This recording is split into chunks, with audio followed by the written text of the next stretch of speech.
নমস্কার, আপনাদের সবাইকে স্বাগত জানাই হাল্লা বলে। আজকের দিনটা অনেকের কাছে অত্যন্ত আকাঙ্ক্ষিত। বহু মানুষ আজকে উৎসাহিত হয়েছেন, মানে সেটা ডিএ মামলার রায়দান হোক অথবা রাজ্য বাজেটে হোক।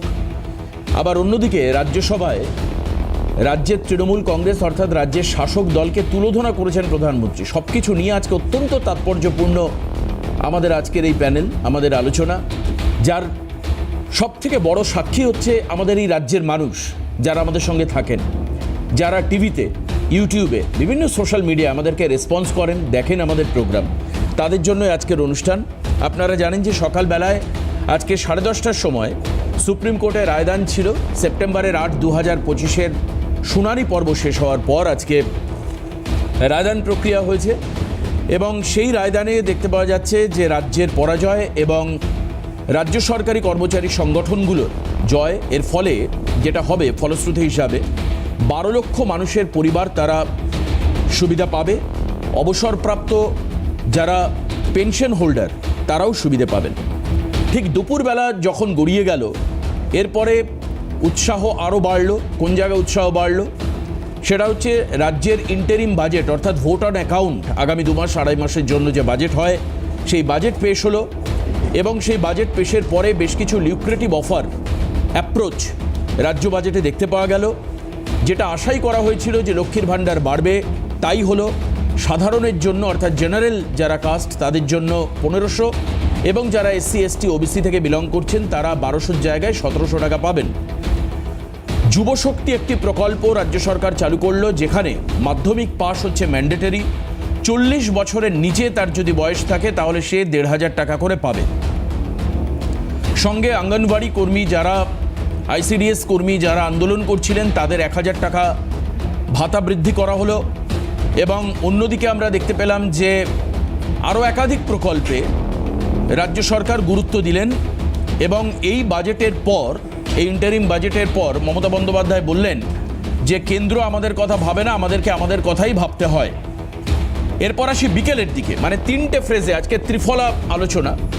বিকেলের দিকে আমরা কি দেখতে পেলাম? বিকেলের দিকে দেখতে পেলাম যে রাজ্যসভায় আজকে জবাবি ভাষণ ছিল প্রধানমন্ত্রী মোদীর। প্রথমেই শোরগোলের মধ্যে দিয়ে তিনি বলা শুরু করেন এবং তার বক্তব্যের বেশ খানিকটা অংশ তিনি ভারতবর্ষের এগিয়ে যাওয়া, বিকাশ, উন্নতি, সমুন্নয়ন সমস্ত নিয়ে কথা বললেন। এবং শেষের দিকে তিনি তৃণমূল কংগ্রেস পরিচালিত রাজ্য সরকারকে আক্রমণ করেন এবং একের পর এক বাক্য বাণে তিনি বিদ্ধ করতে থাকেন এখানকার জেনার্কি, এখানকার নির্মমতা, এখানকার অনুপ্রবেশকারীদের ইস্যু, অনুপ্রবেশকারীদের হয়ে সওয়াল করবার কথা তিনি বলেন প্রধানমন্ত্রীর গলায়। এই জায়গায় দাঁড়িয়ে রাজ্যসভা আজকে সরগরম হয় এবং তিনি বলেন, মানে প্রধানমন্ত্রী বলেন যে তারা এসছে রাজ্যসভায় প্রশ্ন করতে, তারা কথা বলছে যেখানে বেকারি সমস্যা, যেখানে দুর্নীতি সমস্যা, যেখানে অনুপ্রবেশ একটা সমস্যা, অনুপ্রবেশকারীদের নিয়ে সওয়াল করা হচ্ছে। শুধুমাত্র সত্তার জন্য, আসনের জন্য, রাজনৈতিক আসনের জন্য তৃণমূল নেতারা বসে রয়েছেন পদে। তারা পদলোভী, তারা পদের জন্য সব কিছু করতে পারে, বাংলার জন্য নয়। বাংলা অন্ধকারে হারিয়ে যাচ্ছে। অনুপ্রবেশকারীদের জন্য যুবকরা, তাদের ক্ষতি হচ্ছে, তাদের চাকরি, তাদের রোজগার নষ্ট হচ্ছে, সে কথাও আজকে প্রধানমন্ত্রী বলেন। তবে কিছু ছবি অবশ্যই আমরা দেখাবো, যেখানে আজকে সংগ্রামী যৌথ মঞ্চে একটা খুশির হাওয়া, লাড্ডু থেকে শুরু করে মিষ্টি, আবির খেলা থেকে শুরু করে হই হুল্লোড়, আনন্দ উচ্ছ্বাস সবই হলো। 16 থেকে শুরু করে 2025 অর্থাৎ প্রায় 9 বছর, 9.5 বছর পর রাজ্য সরকারি কর্মচারীরা তারা তাদের আইনি অধিকার পেলেন বলে তারা মনে করছেন এবং আগামী দিনে যদি এই নির্দেশ কার্যকর না হয় তাহলে তারা বৃহত্তর আন্দোলনে যাবেন। এবং আজকে ভাস্কর ঘোষ বলছিলেন, যিনি আহ্বায়ক সংগ্রামী যৌথ মঞ্চের, তিনি বলছিলেন যে আন্দোলন কাকে বলে আমরা দেখিয়ে দেব। তবে কালকের সুপ্রিম কোর্টে নিজের বক্তব্য পেশ মমতা বন্দ্যোপাধ্যায়ের। আজকে রাজ্যসভায় প্রধানমন্ত্রীর গলায় তৃণমূল পরিচালিত সরকারের কথা, এই দুটোকে যদি জুড়ি তাহলে এরকমটা কি হতে পারে যে সর্বভারতীয় ক্ষেত্রে তৃণমূল রাজ্যের একটি দল হয়েও, কারণ তৃণমূল কংগ্রেস তো পশ্চিমবঙ্গ ছাড়া আর কোথাও ক্ষমতায় নেই, তারা দিল্লিতে প্রাসঙ্গিকতা পাচ্ছে, অর্থাৎ দিল্লি কেন্দ্রিক রাজনীতির কথা যেটা বারবার করে অভিষেক ব্যানার্জি, মমতা ব্যানার্জি বলে আসেন, সেটা কি হচ্ছে? উল্টো দিকে বলতে গেলে সর্বভারতীয় বিরোধী দল কংগ্রেস তারা কি প্রাসঙ্গিকতা হারাচ্ছে? যদিও আজকে বলে রাখি, রাজ্যের প্রদেশ কংগ্রেস সভাপতি শুভঙ্কর সরকার বলেছেন যে আমরা একা চলো নীতিতেই বিশ্বাস করি, অবশ্যই কেন্দ্রের অনুমোদন প্রয়োজন, তবে যেটা মনে হচ্ছে যে এই রাজ্যের 26-এর বিধানসভায় কংগ্রেস স্ট্যান্ড অ্যালোন নীতিতেই চলবে, অর্থাৎ একলা চলো নীতিতেই তারা চলবে এবং ভোটে ওই যে ইন্ডিয়া যে জোট অর্থাৎ আইএনডি অ্যালায়েন্স তার কোনো প্রভাব অন্ততপক্ষে বিধানসভার ইলেকশনে থাকবে না বলেই আপাতভাবে মনে হচ্ছে। যদিও আমার খুব ভালো লাগছে, কারণ কংগ্রেসের প্রতিনিধি আমাদের সঙ্গে রয়েছেন, তিনি বিষয়টা স্পষ্ট করবেন। আমরা শুরু করব যাদের দিয়ে, যারা আজকে অনুষ্ঠানে এসেছেন আমাদের সঙ্গে আলোচনায় থাকবেন। তার মধ্যে তৃণমূল কংগ্রেস মুখপাত্র ডক্টর কৌশিক বিশ্বাস আমাদের সঙ্গে স্টুডিওতে রয়েছেন। কৌশিকবাবুকে স্বাগত জানাই। আমাদের সঙ্গে স্টুডিওতে উপস্থিত হয়েছেন অমিতাভ সিংহ, জাতীয় কংগ্রেস মুখপাত্র। অমিতাভদাকেও স্বাগত জানাই। আমাদের সঙ্গে দীপঙ্কর সরকার, বিজেপি মুখপাত্র, কিছুক্ষণের মধ্যে আসবেন। সঙ্গে আইনজীবী ফিরদৌস শামীম আমাদের সঙ্গে উপস্থিত রয়েছেন, আপনাকেও স্বাগত জানাই। সংগ্রামী যৌথ মঞ্চের তরফ থেকে ভাস্কর ঘোষ আমাদের প্যানেলে আজকে উপস্থিত থাকবেন। আমি প্রথম শুরু করব ফিরদৌস দাকে দিয়ে। ফিরদৌস দা, আজকে এই যে ল এনফোর্সড যে রাইট, এই রাইট রাজ্য সরকারি কর্মচারীরা পেল বলে মনে করা হচ্ছে। আমি আপনার একটা ছোট্ট ক্লিপ শোনাই, যেই ক্লিপসে রাজ্যের মুখ্যমন্ত্রী মমতা বন্দ্যোপাধ্যায় আজকের এই ডিএ মামলার রায় নিয়ে তিনি কিছু বলছেন। তার বক্তব্য শোনার পরে আমার মনে হয় ফিরদৌসদার বলতে সুবিধা হবে। ফিরদৌসদা, আপনি বক্তব্যটাও শুনুন, তার স্ট্যান্ড পয়েন্টটা জানুন। এবং মানুষ এখন রাজ্য সরকারি কর্মচারী অবসরপ্রাপ্তরা অপেক্ষা করে রয়েছেন যে তারা কবে তাদের দীর্ঘদিনের বঞ্চনার, তাদের যে অভিযোগ, তার ফলটা তারা পেতে শুরু করবেন। কিন্তু মমতা বন্দ্যোপাধ্যায় কমিটি তৈরি করার কথা বলছেন এবং এই নির্দেশকে যাচাই করে দেখবার কথাও বলছেন। কি বলেছেন তিনি একবার শোনাই, শুনুন। আমরা এখনো রায়ের কপি হাতে পাইনি, আমাদের স্টাডি করতে দিন। কারণ যে কমিটি রায়টা দিয়েছে তাদের 3 জন সুপ্রিম কোর্টের জাজ ছিলেন আর একজন ছিলেন ক্যাডেট, কিন্তু আমাদের ওয়েস্ট বেঙ্গল গভর্নমেন্টের কোনো রিপ্রেজেন্টেশন ছিল না। সেই জন্য আমরা স্টাডি করে লয়ারদের সাথে কথা বলে আমরা অলরেডি একটা নেক্সট কোর্স অফ অ্যাকশনের জন্য একটা কমিটি তৈরি করেছি চিফ সেক্রেটারির নেতৃত্বে। তারা এখানে স্টাডি করবে, রিভিউ করবে এবং ওরা নিমাস বলেছে। তার আগে আমাদের 5 জনের কমিটি করে দেওয়া হয়েছে এবং তারা কথা বলে তারা যেভাবে বলবে আমরা সেভাবে চলবো। শুধু অনেক রাজ্য আছে, কোন রাজ্যে পেনশন পায় না, এখন তো বাংলা পায় সরকারি কর্মচারীরা। ক্যাশলেস বেনিফিট কোথাও নেই, একমাত্র পশ্চিমবাংলায় আছে। পশ্চিমবাংলাতে সুযোগ পায়, কেউ পায় না। আমি যদি পেনশনটা না দিই আমার কত টাকা বেঁচে যাবো, কিন্তু পেনশনটা না দিলে যারা পেনশনের উপর নির্ভরশীল তারা কি করবে? আচ্ছা, আমি ফিরদৌসদার কাছে যাই। ফিরদৌসদা, এই যে মুখ্য সচিবের নেতৃত্বে কমিটি তৈরি, আর আরেকটা জায়গা আমার খুব কানে একটু লাগলো, ইম্পর্টেন্ট মনে হলো, যে সেটা হচ্ছে যে পেনশন এই রাজ্যেই আছে, অন্য কোথাও কিন্তু নেই। এই দুটো ক্ষেত্রে মুখ্যমন্ত্রী উল্লেখ করলেন, কমিটি তৈরি করে বিচার করে দেখবেন এবং তারপর তিনি সেই অনুযায়ী সিদ্ধান্ত নেবেন। আমি আপনার কাছে একটু অন্যভাবে জিজ্ঞেস করি, আইনি রাস্তা আর কি কিছু খোলা থাকলো? নতুন করে কোনো পিটিশন দায়ের করা, বা রাজ্যের ফান্ড নেই, যেটা রাজ্য এর আগেই পরিষ্কার ডিক্লারেশন কোর্টে দাঁড়িয়ে দিয়েছে, মুখ্যমন্ত্রী বিধানসভায় দাঁড়িয়ে বলেছেন যে আমার কাছে পয়সা নেই, বা গলা কেটে ফেললেও দিয়ে দেওয়া সম্ভব নয় এই মুহূর্তে 3%, যখন লাস্ট 3% ঘোষণা হলো। এখন এই জায়গায় দাঁড়িয়ে কোনো আইনি রাস্তা আর ফাঁকা থাকছে কিনা, যেখানে এই রায়ের কোনো বাইপাস ওয়ে তৈরি হয় এবং আপাতত এই দিয়ে দেওয়ার যে প্রক্রিয়া, যেটা কোর্ট বলেছেন, সেটা স্থগিত থাকে? দেখুন, প্রথমেই বলি যে আজকের যে রায় খুব স্পেসিফিক। আজকের রায়ে প্রথমে ডিসাইড করে দিয়েছেন যে কর্মচারীদের ডিএ হলো লিগালি এনফোর্সেবল রাইট, এটা বলে শুরু করেছেন ডাইরেকশন এন্ড কনক্লুশন পোর্শন। তারপরে এর আগে আপনাদের মনে থাকবে 16ই মে 2025 একটি অন্তর্বর্তীকালীন নির্দেশ দিয়েছিল, যে নির্দেশে নির্দিষ্টভাবে 25% এরিয়া ডিএ দেওয়ার কথা বলা হয়েছিল। আজকে বলে দিয়েছেন সেই 25% এরিয়ার দিয়ে ইমিডিয়েটলি পেমেন্ট করে দিতে হবে। আর উনি যে বলেছেন না যে আমি রায়ের কপি পাইনি, দেখুন আমি দেখাচ্ছি আমার মোবাইলে, এই দেখুন স্ট্যাম্প করে রিসিভ করানো। আজকে যে কনফেডারেশন অফ স্টেট গভর্নমেন্ট এমপ্লয়িজের পক্ষ থেকে মলয় মুখোপাধ্যায় এবং আমি নিজেও গিয়ে এই রাইটিং একদম নবান্নে গিয়ে ডিএসটি চিফ সেক্রেটারি এবং প্রিন্সিপাল সেক্রেটারি ফিনান্স তারা কিন্তু তারা স্ট্যাম্প করেছেন, তারা দুজনেই এই রায়ের কপি পেয়েছেন। ফলে এবং শুধু তাই না, এই রায়ের কপি সুপ্রিম কোর্টের ওয়েবসাইটে অ্যাভেলেবল, যখন চাইবেন যে কেউ দেখে নিতে পারেন। তৃতীয় কথা বলে, একটি কমিটি তৈরি করে দিয়েছে। দেখুন, সেই কমিটির মাথায় রয়েছেন সুপ্রিম কোর্টের প্রাক্তন বিচারপতি ইন্দু মালহোত্রা, এছাড়াও অপর দুজন বিচারপতি রয়েছেন তালক সিং চৌহান এবং গৌতম ভাদুরী। এছাড়াও সিএজি অথবা তার একজন সিনিয়র মোস্ট অফিসারকে রেখেছেন। কেন রেখেছেন? কারণ এই যে বলেন না কথায় কথায় আমাদের টাকা নেই, ফলে এই যে টাকা নেই এর ভনিতা দিয়ে উনি বাইপাস করে যাওয়ার চেষ্টা করবেন, তারও কোনো উপায় নেই। এই সিএজি সহ এই চারজনের কমিটি কি করবে? Total amount to be paid, অর্থাৎ টোটাল অ্যামাউন্ট কত হবে সেই এরিয়ার ডিএটা, সেটা তারা ক্যালকুলেট করবে। তারপরে তারা বলবে যে কতগুলো ইনস্টলমেন্টে এই আজকে যে 25% ইমিডিয়েটলি দেওয়ার কথা বলেছে, অর্থাৎ বাকি 75% কতগুলো ইনস্টলমেন্টে দেবে সেটা তারা ডিসাইড করবেন। এবং এই দুটো এক্সারসাইজ, অর্থাৎ টোটাল অ্যামাউন্ট পেড এবং কতগুলো ইনস্টলমেন্টে দেবে, এই এক্সারসাইজটা 6 মার্চ 2026-এর মধ্যে কমপ্লিট করতে হবে। এরপরে বলেছেন যে এই যে 31শে মার্চ 2026-এর মধ্যে ফার্স্ট ইনস্টলমেন্ট, কমিটি নির্ধারিত ফার্স্ট ইনস্টলমেন্টটা দিয়ে দিতে, অর্থাৎ 31শে মার্চ 2026-এর মধ্যে 25% এরিয়ার ডিএ পেয়ে যাবেন, প্লাস কমিটি নির্ধারিত ফার্স্ট ইনস্টলমেন্ট সেটাও পেয়ে যাবেন কর্মচারীরা। এরপরেও আবার আরেকটি ডাইরেকশন দিয়েছে, সেটা কি? এই যে নির্দেশটা, সুপ্রিম কোর্টের এই যে নির্দেশ, সেটা কমপ্লাই হলো কিনা সেটা দেখার জন্য এই মামলাটি রেখে দিয়েছেন। লিস্ট হবে 15 এপ্রিল 2026, কমপ্লায়েন্স রিপোর্ট দেখার জন্য।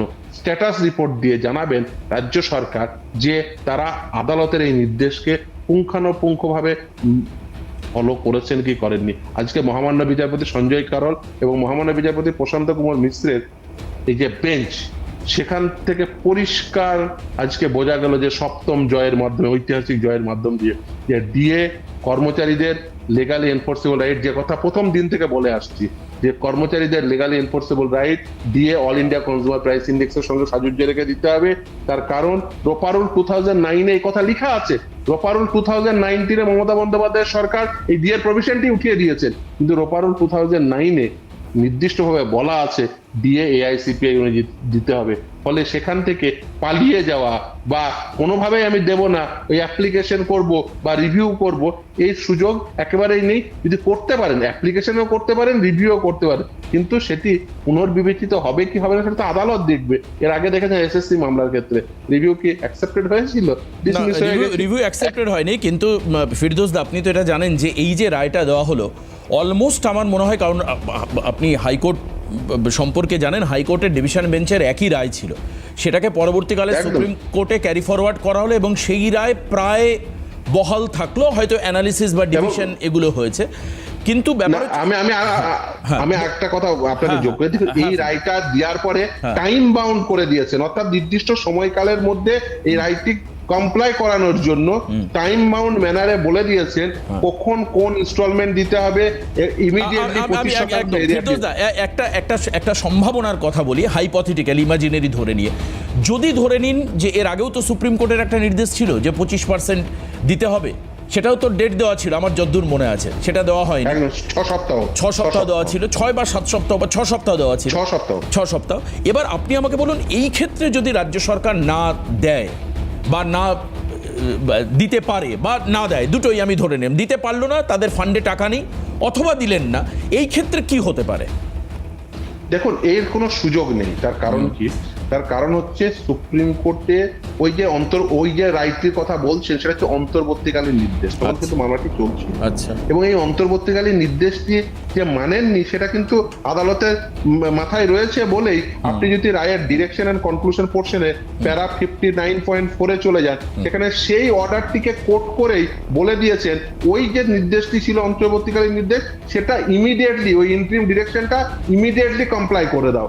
অর্থাৎ আদালতের কাছে যে আপনি যে এই অন্তর্বর্তীকালীন নির্দেশ মানেননি, একটা অ্যাপ্লিকেশন নিয়ে গেছিলেন, এবং সেই অ্যাপ্লিকেশন নিয়ে গেছিলেন কি সাপেক্ষে? আমাদের ফাইন্যান্সিয়াল সেই স্ট্রেংথ নেই যে আমি এই টাকাটা দেব। সেই জন্য দেখুন, 4 সদস্যের কমিটির মধ্যে চতুর্থ জন, তিনি হচ্ছেন সিএসজি অথবা তার একজন সিনিয়র মোস্ট অফিসার, যিনি রাজ্যের ফাইন্যান্সিয়াল পরিস্থিতিতে দেখবেন দেখার পরে 25% এরিয়া দিয়ে এখনই, আর বাকি 75% কতগুলো ইনস্টলমেন্টে হবে এই 4 সদস্যের কমিটি তারা ঠিক করবেন, এবং তার ফার্স্ট ইনস্টলমেন্টটা সেটা কিন্তু টাইম বাউন্ড ম্যানারে একেবারে 31 মার্চ 2026-এর মধ্যে মিটিয়ে দিতে হবে। অর্থাৎ 31 মার্চ 2026-এর মধ্যে কর্মচারীরা দুটো ইনস্টলমেন্ট পাবেন, 25% এরিয়া দিয়ে ইমিডিয়েট, এবং ফার্স্ট ইনস্টলমেন্ট কমিটি নির্ধারিত যে এরিয়া ডি এর যে ফার্স্ট ইনস্টলমেন্ট সেটা পেয়ে যাবেন। তো এটা টাইম বাউন্ড ম্যানারে এই জাজমেন্টটি হয়েছে সুপ্রিম কোর্টে। দেখুন, পুনর্বিবেচনা একদম এটা একটা স্ট্যাটুটরি রাইট, কিন্তু এই যে টাইম বাউন্ড ম্যানারে দিয়েছে, এই পুনর্বিবেচনা করবেন কে? এই বিচারপতি দ্বয়। ফলে এই যে বিচারপতি দ্বয় টাইম বাউন্ড ম্যানারে কমপ্লায়েন্স চাইছে, সেই বিচারপতি দ্বয় এই রায় পুনর্বিবেচিত করবেন, তার সুযোগ প্রায় নেই বললেই চলে। একদম। আমি কৌশিকদার কাছে আছি। কৌশিকদা, আজকে রাজ্য বাজেট ছিল, সেই রাজ্য বাজেটে 4% হারে এপ্রিল থেকে, মানে 1 এপ্রিল থেকে দিয়ে দেওয়ার একটা ঘোষণা রাজ্য সরকার করেছেন। এখন আমার প্রশ্ন হচ্ছে, পাশাপাশি আরও বেশ কিছু সামাজিক প্রকল্প যার খরচাও কিন্তু মারাত্মকভাবে বেড়েছে, পরিষ্কার, মানে লক্ষ্মীর ভাণ্ডার বলুন, বিভিন্ন সামাজিক প্রকল্প বলুন, যুবশক্তি প্রকল্প বলুন, বা যুবসাথী প্রকল্প, আরও একাধিক এবিসিডি। এখন আমার প্রশ্ন আপনার কাছে, রাজ্য সরকার বারবার করে এই ডিএ মামলার ক্ষেত্রে তাদের একটাই অবস্থান স্পষ্ট করেছেন, সেটা হচ্ছে তাদের অপর্যাপ্ত আর্থিক সংকুলান, অপর্যাপ্ত আর্থিক অবস্থা বা আর্থিক অবস্থার টালমাটাল অবস্থা। এই জায়গায় দাঁড়িয়ে এটা রাজ্য সরকারের কাছে বা রাজ্যের অর্থ দপ্তরের কাছে কতটা চ্যালেঞ্জের ব্যাপার হলো? নাকি আবার ডেট পিছোবে, নাকি আবার রাজ্য সরকার সেই তাদের অবস্থান থেকে সরে আসবে, নাকি দিয়ে দেওয়া হবে? কি ভাবছে এখন? মানে যদিও আপনি সরকারের অংশ নন, কিন্তু দলের প্রতিনিধি হিসাবে আমার জিজ্ঞেস করতে ইচ্ছে করছে। দেখুন, প্রথমেই বলি যে আমাদের মাননীয় মুখ্যমন্ত্রী আজকে প্রেস কনফারেন্সে, আচ্ছা কৌশিকদা, আমি আসবো আপনার কাছে, কিন্তু এই মুহূর্তে আমাদের সঙ্গে লাইভে সংগ্রামী যৌথ মঞ্চের আহ্বায়ক ভাস্করদা রয়েছেন। ভাস্করদাকে স্বাগত জানাই। শুধু স্বাগত নয়, আমি আজকে দুপুরবেলায় আনন্দ অনুষ্ঠানের ছবি দেখতে পাচ্ছিলাম এবং তাতে আপনি একেবারে সবুজ আবিরে মাখামাখি, সেই ছবিও দেখলাম, ভালো লাগলো। আপনার কাছে আসছি, একটু অপেক্ষা করুন, তৃণমূল প্রতিনিধি এখন বলছেন। কৌশিকদা প্লিজ। দেখুন, প্রথমেই বলি যে মাননীয় মুখ্যমন্ত্রী আজকে প্রেস কনফারেন্সেই বলেছেন যে আমরা রায়ের কপি এখনো পর্যন্ত হাতে পাইনি, এবং এক চিফ সেক্রেটারির নেতৃত্বে 4 সদস্যের একটি কমিটি গঠন করা হয়েছে। সেই কমিটি রায়ের প্রতিলিপি পেয়ে সেটাকে পুঙ্খানুপুঙ্খভাবে বিশ্লেষণ করবেন, এবং আমরা নিশ্চিত যে সেই বিশ্লেষণের পর যথাযথ আইনানুগ যেটা করণীয় সেটা রাজ্য সরকারের পক্ষ থেকে করা হবে। মানে আইনানুগ পথে যাওয়া হবে। এই মুহূর্তে এর থেকে বেশি ডিএ সংক্রান্ত রায় নিয়ে আমাদের আর কিছু বলার নেই, কিন্তু যেটা বলার আছে, না মানে যেটা আমি বলছি, যেটা বলার আছে সেটাই, হ্যাঁ, সেটা ক্লিয়ার করেই তো বলছি যে 4 সদস্যের কমিটি এই রায়টা পড়ে নিয়ে তারপর যথোচিত সিদ্ধান্ত নেবেন। ভারতবর্ষের সংবিধান প্রত্যেকটি রাজ্যকে তাদের ফিসকাল পজিশন অনুযায়ী সেই রাজ্য সরকারের বেতন এবং বিভিন্ন রকমের আনুষঙ্গিক যে পেগুলো হয় সেগুলো দেওয়ার অধিকার রেখেছে। আমি আপনাকে কয়েকটা রাজ্যের উদাহরণ দিচ্ছি। সিপিএম শাসিত কেরল, বিজেপি শাসিত মহারাষ্ট্র, ত্রিপুরা, তারপর মণিপুর, মেঘালয়, তেলেঙ্গানা, এরকম একাধিক রাজ্য রয়েছে যে রাজ্য কিন্তু কেন্দ্রের মতন সমহারে ডিএ দেয় না। এটা আপনারা চেক করে দেখে নিতে পারেন। ফলে এইটার কিন্তু রাজ্যের কোনো কনস্টিটিউশনাল অব্লিগেশন নেই যে কেন্দ্রের সঙ্গেই সমহারে ডিএ দিতে হবে। তার একাধিক রাজ্যের উদাহরণটা এইমাত্র আমি আপনাদের সামনে দিলাম। কিন্তু তৎসত্ত্বেও আজকে মমতা বন্দ্যোপাধ্যায় সরকার 4% ডিএ ঘোষণা করে এটা উনি বোঝাতে চেয়েছেন যে যেমন রাজ্য সরকার সমস্ত মানুষের রাজ্যের উন্নতি চাইছে, সেই রকম এই ডিএর ব্যাপারটাও কিন্তু রাজ্য সরকার কখনো অবহেলা বা উপেক্ষা করছে না। আপনারা জানেন আজকের বাজেটে একটা যুগান্তকারী বাংলার যুবসাথী প্রকল্প, যেখানে 21 থেকে 41 বছর বয়সীদের 1500 টাকা করে বেকার ভাতা দেওয়া হবে, লক্ষ্মীর ভাণ্ডারে 500 টাকা করে বাড়ানো হয়েছে, আপনি নিজেই জানেন সেটা, এবং কৃষকদের 4000 টাকা করে দেওয়া হবে অনুদান, 2000 টাকা রবি মরশুমের শেষে, 2000 টাকা খরিফ মরশুমের শেষে। এই রকম একাধিক যখন মানুষের উপকারের প্রকল্প কাজে লাগছে, কিন্তু সেই সময় আমাদের অন্যান্য সমস্ত স্টেক হোল্ডারদের বুঝতে হবে আমরা যে 2 লক্ষ কোটি টাকা কেন্দ্রের কাছ থেকে পাই, আজকে ধরুন মনরেগার টাকা 2022 থেকে আটকে রাখা রয়েছে, সেই টাকাটা যদি আসতো তাহলে মনরেগার জন্য রাজ্য সরকার নতুন করে যে টাকাটা খরচা করছে, আবাস যোজনায় যে টাকা খরচা করছে, জল জীবন মিশনে যে টাকাটা খরচা করছে, সেই টাকাগুলো কিন্তু রাজ্য সরকার অন্যান্য খাতে ব্যয় করতে পারত। আপনারা জানেন কিছুদিন আগে অঙ্গনওয়াড়ি কর্মীরা আন্দোলন করেছিলেন, আপনার স্টুডিওতেও আলোচনা হয়েছিল। আজকে কিন্তু তাদের জন্য 1000 টাকা করে ভাতা বৃদ্ধি ঘোষণা করা হয়েছে। ফলে একদিকে বিজেপির অর্থনৈতিক ব্লকেড, অন্যদিকে বিভিন্ন ধরনের সামাজিক প্রকল্পে সমস্ত মানুষকে নিয়ে চলার অঙ্গীকার, এই দুইয়ের মাঝখানে রাজ্য সরকারকে চলতে হচ্ছে। ফলে এইটা সকলকেই বুঝতে হবে। নিশ্চয়ই আইনকে মান্যতা দিয়ে, মহামান্য সুপ্রিম কোর্টের জাজমেন্টকে মান্যতা দিয়ে সেই মতোই সিদ্ধান্ত গ্রহণ এই ব্যাপারটাই হবে বলে আমরা আশাবাদী। কিন্তু অ্যাট দ্য সেম টাইম এই ডিএ আন্দোলন যারা করছেন তাদেরকে আমরা বলতে চাই দলের পক্ষ থেকে, দয়া করে আপনারা এই আওয়াজটাও একটু তুলুন না, যে কেন্দ্র যে 2 লক্ষ কোটি টাকা দিচ্ছে সেটা যদি দিয়ে দেয় তাহলে তো আমি তৃণমূল কংগ্রেসের পক্ষ থেকে বলতে পারি যে নিশ্চিত করেই রাজ্য আরো অনেক কাজে টাকাগুলো ব্যয় করতে পারে। একদম, যে রাজ্য সরকারি কর্মচারীদের বিরুদ্ধে রাজ্য সরকার লড়লো, যাদেরকে একদম সুপ্রিম কোর্ট পর্যন্ত যে মামলা গেল, এবং একটা সময় আমার খুব মনে আছে সুপ্রিম কোর্টের সামনের প্রাঙ্গণে দাঁড়িয়ে ভাস্কর ঘোষ, যিনি আমাদের সঙ্গে রয়েছেন সবচেয়ে বড় উইটনেস আজকে, উনি একবার ওনার আইনজীবীর অর্থ সংগ্রহ করবার জন্য আবেদন করলেন, সোশ্যাল মিডিয়ায় সেটা ভাইরাল হলো। এই অবস্থায় রাজ্য সরকারি কর্মচারীরা গেল, যেখানে মরণ বাঁচনপণ লড়াই হলো। আজকে আপনি দয়া করে তাদের কেন্দ্রীয় অনুদান দেখবার কথা বলছেন, মানে আমার এই জায়গাটা একটু খুব অদ্ভুত লাগছে কৌশিকদার কাছে। আপনি এক জায়গায় বলেছেন আপনাদেরকেও বুঝতে হবে যারা রাজ্য সরকারের স্টেক হোল্ডার, কারণ রাজ্য সরকার একাধিক জায়গায় খরচা করছে, সেখানে ডিএ এর পেছনে কি করে কেন্দ্রীয় হারে ডিএ দেওয়া সম্ভব, কারণ বিভিন্ন রাজ্যের এই প্যাটার্ন নেই। কেন্দ্রীয় হারে ডিএ দেওয়াটা কিন্তু কোনো কনস্টিটিউশনাল অবলিগেশন নেই। বলছি তো, আপনি তাই সিপিএম শাসিত কেরলকে কেন্দ্রীয় হারে ডিএ দেয় একদম। এবার ভাস্কর দা কি বলবেন, আমি একটা ছোট্ট বিরতি নিয়ে নিই, ফিরবো, কিন্তু তার আগে পরিচয় করিয়ে দিই। দীপঙ্কর সরকার আমাদের সঙ্গে রয়েছেন, বিজেপি মুখপাত্র। দীপঙ্কর দার কাছে আসবো অবশ্যই, তারপর অমিতাভ সিংহ রয়েছেন আমাদের সঙ্গে, কংগ্রেস মুখপাত্র, ওনার কাছেও যাবো। একটা ছোট্ট বিরতি নিতে সময় দিন, আমি এরপর ফিরে আসছি। সংগ্রামী যৌথ মঞ্চের আহ্বায়ক ভাস্কর, অবস্থান সুপ্রিম কোর্ট বুঝতে পেরেছেন আপনাদের ফেভারে রায় গেছে, কিন্তু আজকে একটা জায়গা আমি একটু বুঝতে অপারগ হয়েছি। আপনি বলেছেন আপনার ভেতরেও সবুজ বাইরেও সবুজ, আবার আপনিই বলেছেন যে মমতা বন্দ্যোপাধ্যায়কে দেখিয়ে দেবো যে কিভাবে আন্দোলন করতে হয় যদি কোর্টের এই নির্দেশ না মানা হয়। একটু অবস্থানটা স্পষ্ট করবেন, আপনাদের এই জার্নি এবং তারপর আজকের এই অবস্থান।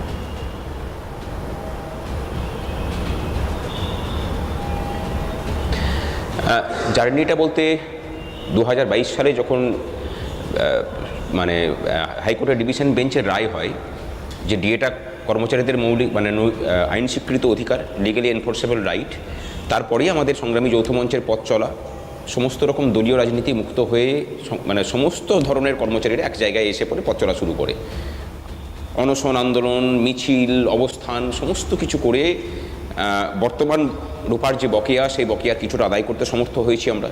এবং যে কেস চলছিল সুপ্রিম কোর্টে, সেই মামলাতে আমরা যোগদান করি এবং সেখানে গোপাল সুব্রমণিয়াম সহ আমাদের আইনজীবীদের যে টিম, সিদ্ধার্থ বন্দ্যোপাধ্যায়, বিক্রম ব্যানার্জি, সুদীপ্ত দাশগুপ্ত, চন্দ্রশেখর চক্রবর্তী, অভিজিৎ উপাধ্যায় সহ এক ঝাঁক আইনজীবীকে নিয়ে আমরা সেখানে ময়দানে অবতীর্ণ হই এবং শুনানি শেষ হয়। আমরা যোগদান করি, তার 3 মাসের মধ্যে শুনানি কমপ্লিট হয় এবং আজকে শুনানি কমপ্লিট হওয়ার প্রায় 4 মাসের মধ্যে রায় এলো।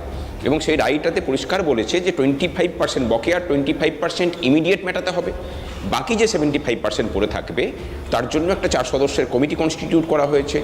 তারা সমস্ত কিছুটা পর্যালোচনা করে 6 মার্চের মধ্যে তারা রিপোর্ট দেবেন, তারপরে 31 মার্চের মধ্যে সেই যে 75% তার আরেকটা কিস্তি মিটিয়ে দিতে হবে। এই প্রসঙ্গে যেটা আমাদের বলার, যে মরণপণ যে লড়াই আমরা দিয়ে গেছি, আমি নিজে প্রায় 42 দিন ধরে অনশনে ছিলাম, আমাদের অন্যান্য সাথীরা অনশনে ছিল, শুভঙ্কর তারপরে সেকেন্ড হাফ 52 দিন ধরে অনশন করেছিল। আমাদের প্রত্যেকের ওজন প্রায় কারোর 15 কিলো, কারোর 12 কিলো কমেছিল। না ভাস্কর, এগুলো তো বাস্তবে, এটা সবাই জানেন এবং সমস্ত মিডিয়া তার কভারেজ দিয়েছে, প্রত্যেকের প্রতি হয়তো আপনাদের কৃতজ্ঞতা রয়েছে, আমরাও ছিলাম। আমার একটা জায়গা খুব অবাক লাগলো, আপনি ধন্যবাদ জ্ঞাপক বক্তব্যে বিরোধী দলনেতা শুভেন্দু অধিকারীর কথা বললেন, বিশিষ্ট আইনজীবী বিকাশ রঞ্জন ভট্টাচার্যের কথা বললেন, আর আপনি মাখলেন সবুজ আবির, মানে এর অর্থটা আমি বুঝলাম নাকি? আমাকে ডিএটা দিতে হবে। এই যে বলছে যে কেন্দ্রীয় হার, আমরা কিন্তু কেন্দ্রীয় হারের কথা বলছি না, আমরা বলছি যে এআইসিপিআই মেনে দেওয়া, অর্থাৎ মূল্যবৃদ্ধি হচ্ছে। আমার ধরুন বেতনটা 100 টাকা ছিল, মূল্যবৃদ্ধি হওয়ার ফলে আমার ক্রয় ক্ষমতাটা 4 টাকা কমে গেল, সেই 4 টাকা কমে যাওয়াটাকে ডিএ দেওয়ার মাধ্যমে বাড়িয়ে দিয়ে আমার ক্রয় ক্ষমতাটাকে একটা স্টেবল জায়গাতে রাখা হয়, যাতে করে না না আমি এটা বুঝতে, আপনি মনে হয় আমার প্রশ্নকে শুনতে পাচ্ছেন ভাস্কর দা? আমার প্রশ্নকে আপনি শুনতে পাচ্ছেন? হ্যাঁ পাচ্ছি। আচ্ছা, আপনি আমাকে বলুন, আপনি আজকে আপনার ধন্যবাদ জ্ঞাপক বক্তব্যে শুভেন্দু অধিকারীর প্রশংসা করেছেন, আপনি আপনার বক্তব্যে আইনজীবী বিকাশ রঞ্জন ভট্টাচার্যের প্রশংসা করেছেন, আর আপনি এই নিচের ছবিতে টিভিতে দেখা যাচ্ছে আপনি সবুজ আবির মেখেছেন, বলছেন আমার ভেতরেও সবুজ বাইরেই সবুজ, মানে এর ব্যাখ্যাটা আমি বুঝলাম না ঠিক।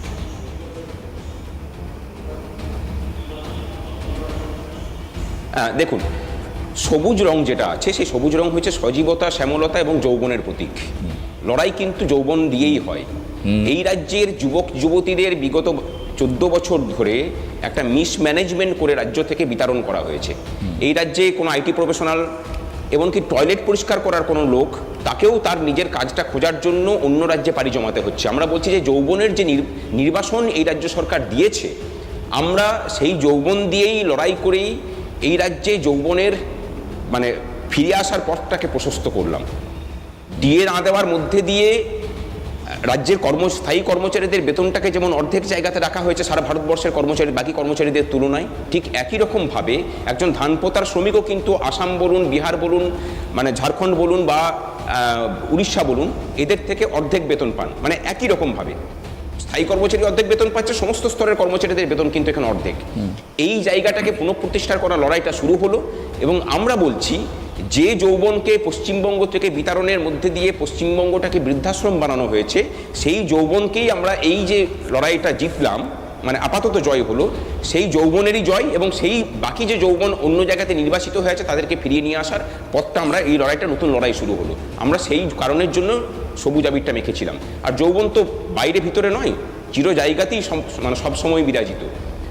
কিন্তু যদি ভাস্কর দেখা যায় যে এই নির্দেশ কোনোভাবে পালন করা হলো না, কারণ নিশ্চিতভাবে আপনি সেরকম কোনো একটা সম্ভাবনার কথা মাথায় রেখেই বলেছেন যে যদি এটা না হয় তাহলে আমরা আন্দোলন দেখিয়ে দেব কাকে বলে, কি ভয় পাচ্ছেন, মানে কোন জায়গাটায় সিঁদুরে মেঘ দেখছেন দাদা?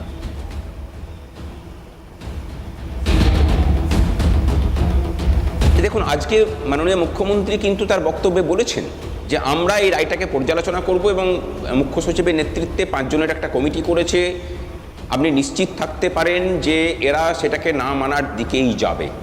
আমি আপনাদের মাধ্যমে এই রাজ্যের সমস্ত স্তরের শুধু কর্মচারী নয়, সাধারণ মানুষকেও বলছি যে কর্মচারীদের যদি অর্ধেক বেতনে কাজ করতে হয়, তাহলে আপনার আমার বাড়ির ছেলে মেয়েটা যেখানেই কাজ করুক না কেন, সে ধানপোতার শ্রমিকও হতে পারে, তারও বেতনটা কিন্তু পাল্লা দিয়ে অর্ধেকই হয়।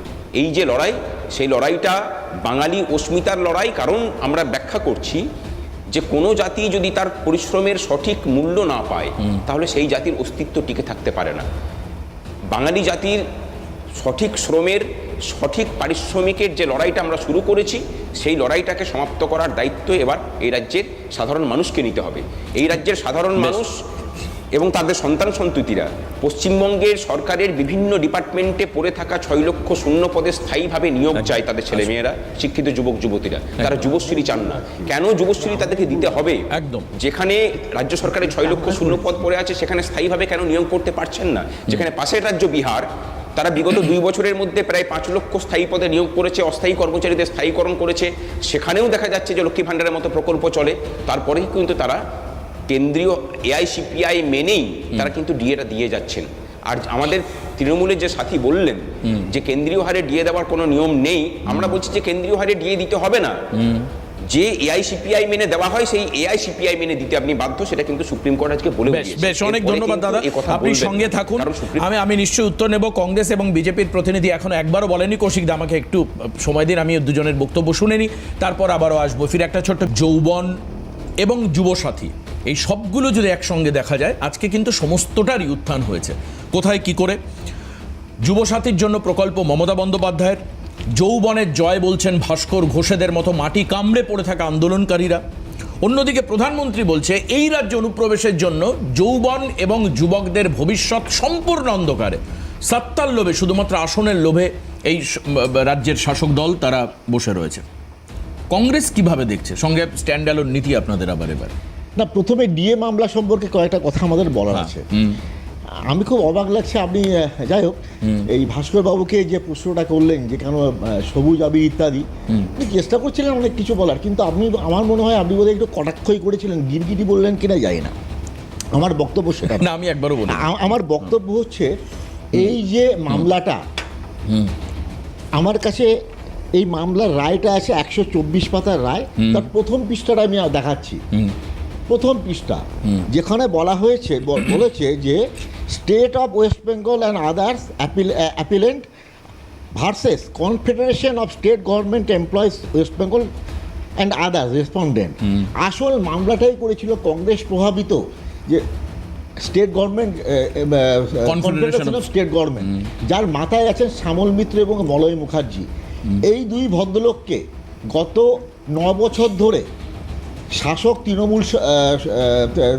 শাসক যে আছে তৃণমূল সরকার, তারা পশ্চিমবাংলার মধ্যে 37 বার ট্রান্সফার করেছিল এবং তাদের উপর মানে অনির্বণীয় অত্যাচার করেছিল এবং তাদেরকে এত হয়রানি করেছিল ভাবা যায় না। সেখান থেকে দাঁড়িয়ে তারা প্রথম যেতে হাইকোর্টে, সেই সময় দাঁড়িয়েছিল আমাদের কংগ্রেসের যিনি প্রাক্তন সাংসদ ছিলেন আমাদের, তিনি দাঁড়িয়েছিলেন আমাদের নামটা কি আইনজীবী হিসাবে। হ্যাঁ তো এখন তিনি যখন দাঁড়িয়েছিলেন এবং তিনি প্রথম কেসটা এইটা তিনি জিতেছিলেন, জেতার পরে তখন অন্য যখনই দেখলো যে সবাই মিলে মানে যখনই এটা confederation of state government employees এরা জিতলো, তখনই সাথে সাথে অনেকে যা হয় আর কি মধু বুঝতে পেরে গেছে জিতেছে, জুটে গেল। কিন্তু ব্যাপারটা হচ্ছে তারা কিন্তু ভাস্কর বাবুকে আনলেন আলাদা কথা, কৃতজ্ঞতা স্বীকার করছে যে সবাই মিলে একবারও বলেননি। না না, একদম প্রথম লাইন বলেছে দাদা যে সমস্ত রাজনৈতিক দলের ঊর্ধ্বে উঠে আমাদের এই সংগঠন। আমি শুনেছি, আপনি চাইলে রেকর্ডিং আপনি শুনতে পারেন। আপনাদের তো আজকে প্রথম ডাকার কথা ছিল মলয় মুখোপাধ্যায় অথবা শ্যামল মিত্র। না না, এই ডাকার ব্যাপারটা সবটা আমাদের উপর অ্যাভেলেবিলিটির উপর ডিপেন্ড করে, এটা নয়। এখন এটা আমরা আনন্দিত এই কারণে যে সারদা কেসটাও আবার কংগ্রেসের আব্দুল মান্নানরা কেস করেছিলেন বলে হলো এবং এটাও কংগ্রেস কেস করেছিলেন বলে এই জায়গাতে এলো। এখন ব্যাপারটা হচ্ছে যে এইটা যে আইনি অধিকার এইটা স্বীকার করা হলো। এই স্বীকার করা মানে কিন্তু ভারতবর্ষের এবার প্রত্যেকটা স্টেটে কিন্তু এরপরে এইটা নিয়ে লড়াই হবে এবং সেখানকার কর্মচারীরা লড়বে। এখন ব্যাপারটা হচ্ছে যে না, আপনার খুশি না কংগ্রেস এই জয়? নিঃসন্দেহে খুশি। এই জয়টার প্রথম আগুনটাই তো জ্বালিয়েছি আমরা এবং শেষ রায়টাতেও তো আমাদের পেপারেই হয়েছে। এবার একটু দীপঙ্কর বাবু কি বলছেন শুনি। তবে একটা জায়গায় অমিতাভ আমার একটু খটকা লাগে, বলতে কোনো দ্বিধা নেই। আপনি এই জয়ে আপনাদের দলের আইনজীবী দাঁড়িয়েছেন বলে কৃতিত্ব নিতে চাইছেন, কিন্তু আইনজীবী না, আমরা এই কেসটা করেছি। আচ্ছা, কেসটা করেছেন এবং ঠিক কেস করেছেন, সবকিছু ঠিক আছে, কিন্তু আপনারা কিছুতেই এই আইনজীবী সত্তায় কপিল সিব্বল আর মুরু সিংভিকে আবার মানতে চান না যখন তারা তৃণমূলের হয়ে দাঁড়িয়ে বিভিন্ন জায়গায়। তা আপনারা তখন তাদের আইনজীবী সত্তা কি আছে আমাদের সর্দার আমজাদ আলী এটা লড়েছিল এবং সেটা কংগ্রেসের সবাই জানে। বেশ, আমি দীপঙ্কর দার গায়ে যাই। দীপঙ্কর দা, এই জয় এবং এই জয় ডেফিনেটলি আপনাদের দলের নাম মানে বিরোধী দলনেতার নাম উঠে আসছে এবং পাশাপাশি আজকে প্রধানমন্ত্রীর বক্তব্য আজকে কি ছিল একবার একটু শোনাই, তাহলে আমার মনে হয় দীপঙ্কর দা আরো বুঝতে সুবিধা হবে, বলতে সুবিধা হবে। আজকে রাজ্যসভায় জবাবি ভাষণে বাংলাকে কিভাবে মানে বাংলার যে তৃণমূল পরিচালিত সরকারকে কিভাবে আক্রমণ করলেন, কি কি অভিযোগ প্রধানমন্ত্রী, শুনি একবার, শুনুন। काफी कुछ कहा, जरा खुद तो अपने गरेबा में देखें। निर्मम सरकार पतन के जितने भी पैरामीटर्स हैं उन सब पैरामीटर्स में नए नए रिकॉर्ड बनाते जा रहे हैं और यहां उपदेश दे रहे हैं। क्या हाल करके रखा हुआ है। ऐसी निर्मम सरकार से वहां के लोगों का भविष्य अंधकार के अंदर डूब रहा है, लेकिन इनको कोई परवाह नहीं है। सत्ता सुख के सिवाय कोई आकांक्षा नहीं और वे यहां उपदेश देते हैं। घुसपैठ, दुनिया का समृद्ध से समृद्ध देश भी अपने यहां गैर कानूनी नागरिकों को बाहर निकाल रहा है। हमारे देश में घुसपैठियों को बचाने के लिए अदालतों को तब तक प्रेशर पैदा किया जा रहा है। मेरे देश का नौजवान कैसे ऐसे लोगों को माफ करेगा।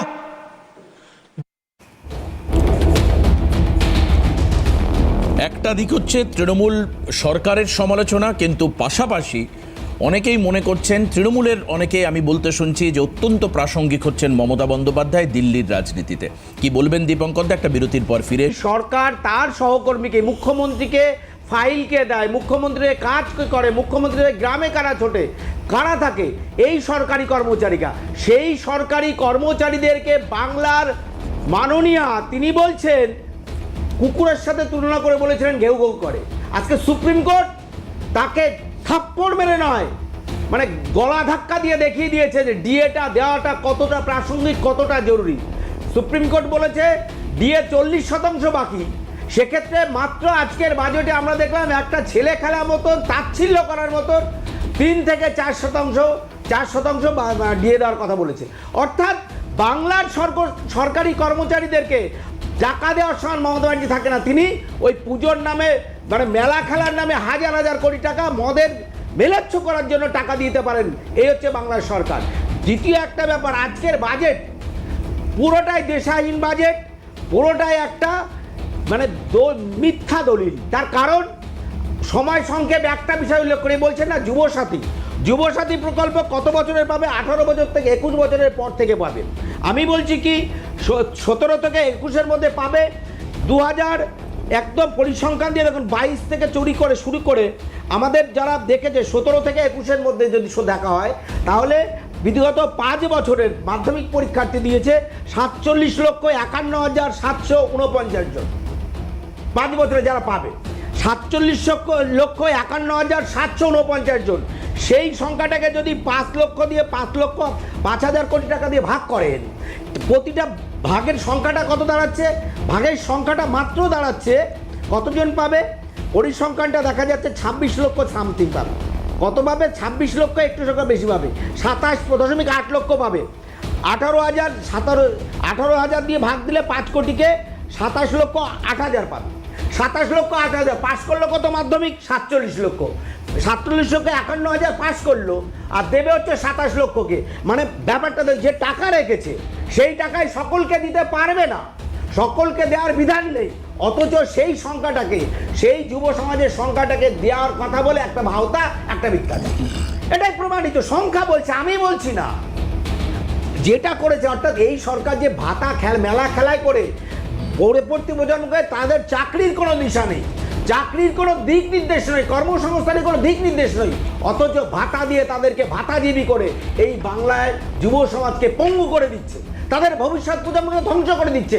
যেমনভাবে সনাতনী হিন্দুদের এই বাংলায় ভবিষ্যৎকে ধ্বংস করে দিচ্ছে মমতা ব্যানার্জি, তোষামোদ করে ওপার বাংলা থেকে আসা রোহিঙ্গা অনুপ্রবেশকারীদের ভোটাধিকার দেওয়ার জন্য করছেন, আর এপার বাংলায় যুব সমাজকে ধ্বংস করে দিচ্ছে এই ভাতা দেওয়ার নাম করে ভবিষ্যৎ প্রজন্মকে ধ্বংস করে। একটা কথা, আপনি ভাতার কথা অন্তত 15 বার বলেছেন, কিন্তু প্রশ্ন হচ্ছে যে বিজেপির নেতারা, মানে আপনার থেকেও বড় স্টেচারের যারা নেতা রয়েছেন দীপঙ্কর দা, তারা তো বলছেন যে 1,500 টাকা উনি দিচ্ছেন, আমরা জিতে আসলে ডাবল। আমার একটা কথা বলবেন, একটা কথা আছে, এই আপনার এই প্রশ্নটা যুক্তি আছে। আমি বললাম উনি যেটা দিচ্ছেন, যেটা দেওয়ার নাম করে বাজেটে প্রভিশন রেখেছেন, সেটা কতটা ক্রিমিক, সেটা কোনো মিথ্যাচার।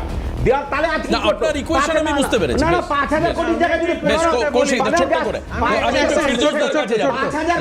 আমি দেখুন বিজেপি দেখুন, আমি এক সেকেন্ড বলছি, গতবার আমি এক সেকেন্ড বলি, সেটা হচ্ছে যে এর যে কোনো প্রজেক্টেই একটা এলিজিবিলিটি ক্রাইটেরিয়া থাকে।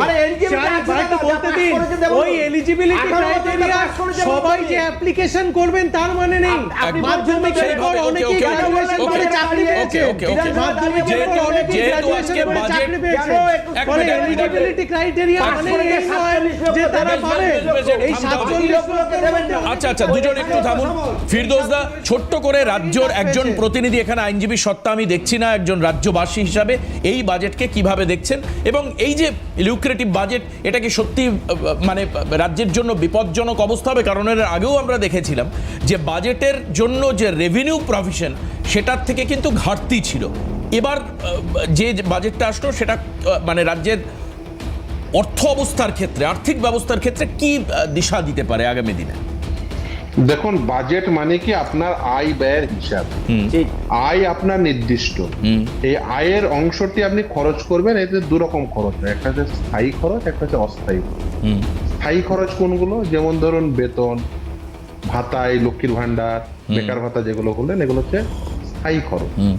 এবার এই স্থায়ী খরচের পরে অস্থায়ী খরচ কোনগুলো, যেমন রাস্তা তৈরি করবেন, আলো দেবেন, আপনি ড্রেন তৈরি করবেন, এখানে হয়তো এই জেলায় এতগুলো ড্রেন তৈরি করতে হবে, এত কিলোমিটার রাস্তা তৈরি করতে হবে, সেগুলো অস্থায়ী খরচ। এবার যদি আপনি স্থায়ী খরচ বৃদ্ধি ঘটান, অর্থাৎ আপনি যদি ভাতা বৃদ্ধি ঘটান, অন্যান্য স্থায়ী খরচ বৃদ্ধি ঘটান, তাহলে অস্থায়ী খরচের পরিমাণ কমে যাবে, কারণ আয় তো নির্দিষ্ট, ফলে উন্নয়ন খাতে বরাদ্দ কমবে। এবার বলি, এবারের বাজেট আপনি ধরুন এই যে রায়টি হলো, সেই রায়ে বলা আছে 25% এরিয়া দিয়ে ইমিডিয়েট মিটিয়ে দেবে। এবার এটা তো আপনার বাজেটে বরাদ্দ নেই, বলা আছে ফার্স্ট ইনস্টলমেন্ট আপনি মিটিয়ে দেবেন 31 মার্চের মধ্যে, এটা তো বাজেটে বরাদ্দ নেই। তাহলে বেশ, ফিরদৌসদার সংযোগ কেটে গেছে, অমিতাভ দা, হ্যাঁ কিভাবে দেখছেন? হ্যাঁ, প্রথমত আমি এটাকে দিশাহীন এই ধরনের কথা বলবো না। আমি বলতে চাইছি যে এই বাজেটটা খুব অস্বাস্থ্যকর। কেন বলতে চাইছি শুনুন, 2011 সালে যখন বামফ্রন্ট ক্ষমতা থেকে চলে গেল, তখন পশ্চিমবাংলায় ঋণ ছিল 1,76,000 কোটি টাকা।